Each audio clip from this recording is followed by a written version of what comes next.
at the scene of Saturday night's brutal beating of New York City police officers by a group of illegal immigrants. And then, of course, they were released with no bail laws. Former New York City mayoral candidate and the founder of the Guardian Angels, Curtis Sliwa.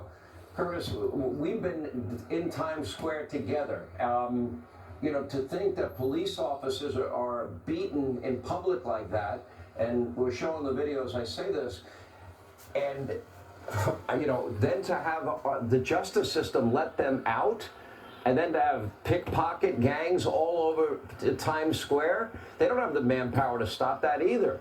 I mean, this is anarchy, what's going on here. What's the latest? No doubt, Sean. But remember, this all started when our mayor, Eric Adams, swagger man with no plan, invited the illegal aliens in, put them up in all the hotels in Times Square where they remain.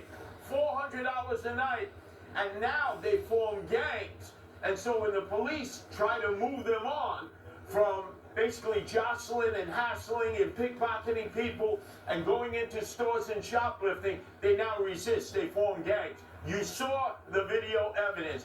They gave a horrific beatdown to two police officers who didn't have nightsticks because the mayor took the nightsticks away from the police a long time ago. They were defenseless. And instead of being remanded to jail with no bail and turned over to ICE to be deported, because remember, Joe Biden and Mayorkas paroled them into America, they were cut loose. They're back in the streets to do it again and again. I'm here with the Guardian Angels. We're saying enough of this. If the government isn't going to do it in Washington, and the mayor in New York City is not going to deal with these illegal aliens who form gangs, then we, the Guardian Angels, will deal with them. Americans must stand up to this madness. Now, over the years, we've been friends a long time. You have patrolled the subways of New York. You patrolled the streets of New York. You've gone to any hotspot there's been in New York. Are you saying now that the Guardian Angels are descending into Times Square to make sure this doesn't happen again? Because the police now, are, as you point out, are defenseless? This is the gateway to the world, Times Square. All of the tourists come here. Americans are looking now. People in foreign countries say, want to come to Times Square.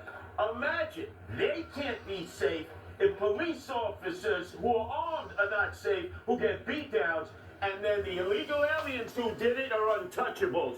Sean, they're untouchables. They won't be arrested. They won't be turned over to ICE because this is a sanctuary city. And most importantly, they won't be deported. So if the government's not going to deal with them, the Guardian Angels are going to deal with them. And let me tell you something.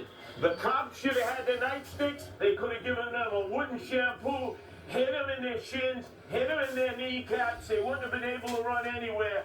But since you won't let the cops do their job in their handcuffs, watch. We'll turn ourselves loose on these illegal gang members and protect the tourists. And imagine, we're going to have to protect the cops, too. How ridiculous is that, Sean? That is just a form of madness and insanity. What is the police, the rank and file reaction to you being down there? I'm sure you're running into them, every 2 blocks. Oh, they're high-fiving us. They appreciate the tactical air support because they've been left alone to their own means without an ability to arrest, without an ability to defend themselves with a nightstick, without an ability to be a police officer. They are brave men and women. We will not forsake them. The mayor has, the governor has, and especially Joe Biden, who keeps the border open. And now all the gangbangers know you can come into America, you can beat up a cop, and they won't even keep you in jail. And they won't let ICE, the brave men and women who every day risk their life to protect us ever since the attack of 9/11, we won't let them do their job. The politicians are responsible for this. Eric Adams and naturally his mentor, Joe Biden in Washington, D.C. Seal the border and keep these gangbangers out. Listen, when you're ready and you realize that it's a lost cause, I've always got a room for you down at my place in the free state of Florida. I know you're New York born and bred, but it might come that time, Curtis. I've got your back, I promise.